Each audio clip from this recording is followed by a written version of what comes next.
प्रभु यीशु के नाम में आप सबको अनुग्रह व शांति बहुतायत से मिलती रहे, आमीन। पहला तीमुथियुस उसका 5वां अध्याय 1 और 2 वचन मैं पढ़ रहा हूं। यहां इस प्रकार लिखा है, किसी बूढ़े को ना डांट, पर उसे पिता जानकर समझा दे, जवानों को भाई जानकर, बूढ़ी स्त्रियों को माता जानकर। प्रभु का वचन हमें प्रत्येक वृद्ध जन के लिए सम्मान आदर देने की आज्ञा देता है। लैब व्यवस्था उसका 19वां अध्याय 32 वचन में लिखा है, पके बाल वालों के सामने उठ खड़े होना और बूढ़े का आदर मान करना।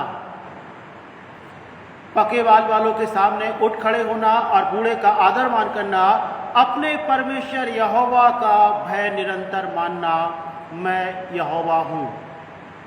इसी प्रकार से नीति वचन उसका 23वां अध्याय और 22वां वचन लिखा है, अपने जन्माने वाले की सुनना और जब तेरी माता बूढ़ी हो जाए तब भी उसे तू तुच्छ ना जानना।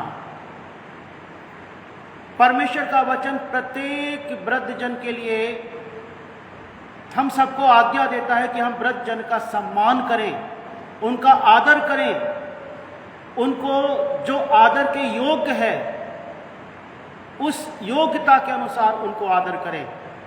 प्रभु का वचन अय्यूब की पुस्तक उसका 12वां अध्याय 12वां वचन भी लिखा है, बूढ़ों में बुद्धि पाई जाती है और लंबी उम्र वालों में समझ होती है।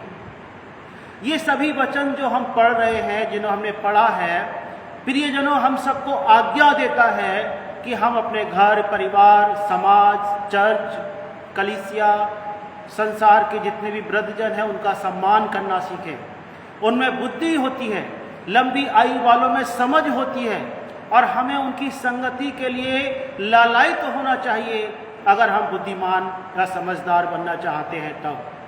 प्रभु आप सबकी सहायता करें बूढ़ों का सम्मान करने में। अगर कोई बुजुर्ग जन जिसको आवश्यकता है कोई बात समझाने में, तो वचन हमें समझाने के लिए इनकार नहीं करता, रोकता नहीं है कि हम उसको ना समझाएं।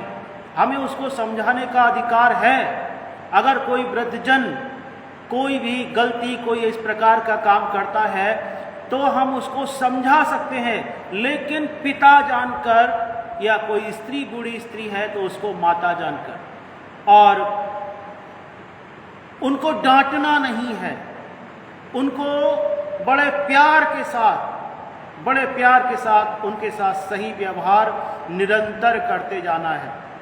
पके बाल वालों का आदर कीजिए, प्रभु आपको निश्चित रूप से आशीषित करेंगे। प्रभु आपको आशीष दे। सबको जय मसीह की।